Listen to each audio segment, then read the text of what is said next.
दिवाली के समय फटाका नहीं फोड़ने वाला विज्ञापन छपवाकर देश भर के लोगों के निशाने पर आया विशाल मेगा मार्ट इस बार घटिया नमकीन बेचकर लोगों को बीमार करने के मामले में निशाने पर आया है, जिसके विरुद्ध उपभोक्ता फोरम ने कड़ा फैसला भी सुनाया है। विशाल मेगा मार्ट से एक्सपायरी डेट की नमकीन खाने से एक युवक बुरी तरह बीमार हो गया। विशाल मेगा मार्ट द्वारा धोखे से बेचे गए घटिया नमकीन खाने से उसकी हालत इतनी खराब हुई कि उसे उल्टी दस्त होने लगे। हद तो तब हो गई जब इलाज के बाद पीड़ित युवक ने विशाल मेगा मार्ट वालों से इसकी शिकायत कर उनसे हर्जाना और माफी लिखित में देने की बात की, तो प्रबंधन ने अपनी गलती मानने से इनकार करने के साथ उसके साथ दुर्व्यवहार करते हुए उसे भगा दिया। जिसकी शिकायत कोतवाली थाने में करने के बाद जब उसकी रिपोर्ट नहीं लिखी गई, तब पीड़ित रजनीश कौशिक ने विशाल मेगा मार्ट के प्रबंधन के खिलाफ उपभोक्ता फोरम में केस दायर किया। अब फोरम ने विवेचना के बाद मार्ट को आदेश दिया कि वह परिवादी को अनुचित व्यापार व्यवहार और मानसिक कष्ट के लिए 50,000 रुपए दे। दरअसल यह पूरा मामला जून 2022 का है, जो रजनीश कौशिक ने विशाल मेगा मार्ट की आलीशान इमारत और महंगे विज्ञापन से आकर्षित होकर वहां से 11,874 रुपए का किराना सामान खरीदा था। इसमें फर्स्ट क्रॉप खट्टा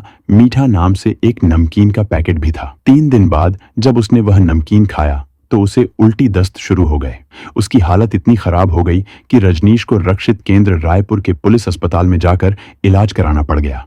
वहां डॉक्टरों ने उससे पूछा कि उसने क्या खाया, तब उसने नमकीन के बारे में बताया। इलाज के बाद जब वह घर गया तो देखा कि वह नमकीन खरीदने के 1 माह पहले ही एक्सपायर हो चुका था, जिसे धोखे से विशाल मेगा मार्ट वालों ने उसके बाद भी बेचा। इसे खाने से ही परिवादी का स्वास्थ्य खराब हो गया। इसकी शिकायत जब परिवादी ने मार्ट वालों से की तो वे परिवादी से दुर्व्यवहार करने लगे। बिल दिखाने के बाद भी वे बहाना बनाने लगे। परिवादी ने लिखित माफी और हर्जाना मांगा तो मार्ट वालों ने मना कर दिया। इसके बाद परिवादी ने उपभोक्ता फोरम में परिवाद दायर किया। उपभोक्ता फोरम ने विशाल मेगा मार्ट के विरुद्ध अनुचित व्यवहार और मानसिक कष्ट के लिए आदेश दिया कि विशाल मेगा मार्ट परिवादी को 45 दिन के अंदर 50,000 रुपए हर्जाना दे। 45 दिन के अंदर हर्जाना न देने की स्थिति में 6% ब्याज के साथ पैसे वापस करें। विशाल मेगा मार्ट जैसे बड़े कारोबारी आम जनता को धोखा देकर उनकी जान के साथ खिलवाड़ करते हैं और मुनाफाखोरी के लिए किसी भी हद तक चले जाते हैं, जिसके विरुद्ध रजनीश कौशिक जैसे बहुत कम उपभोक्ता आवाज उठाते हैं। उपभोक्ता फोरम के फैसले से साफ हो गया है कि विशाल मेगा मार्ट धोखे का व्यापार करता है, जिसकी उसे सजा सुनाई गई। आम जनता को ऐसे धोखेबाज व्यापारिक अड्डे से सावधान रहना चाहिए। आम जनता से जुड़ी ऐसी ही खबरों को गहराई से जानने समझने के लिए कृपया बिगुल न्यूज को सब्सक्राइब करें। ब्यूरो रिपोर्ट, बिगुल न्यूज।